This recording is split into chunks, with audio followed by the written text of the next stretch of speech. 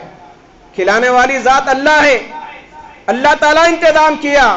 ہمارا ایمان اتنا کمزور ہو گیا کہ ہم دنیا دار لوگوں کو تو ترجیح دیتے ہیں، اپنی بیٹیوں کے لیے دیندار کو ترجیح نہیں دیتے۔ وہی لڑکے والوں کا معاملہ ہے، جب لڑکی کے نکاح کا معاملہ آتا ہے اس لیے انکار کر دیتے ہیں کہ لڑکی خوبصورت نہیں ہے، جبکہ شریعت نے، رب نے اعلان کیا لَقَدْ خَلَقْنَا الْإِنسَانَ فِي أَحْسَنِ تَقْوِيمٍ، ہم نے انسان کو بہترین طریقے سے پیدا کیا، موٹے الفاظ میں خوبصورت بنایا۔ تو رب کی تخلیق پر ہم الزام بھی نہیں لگا سکتے۔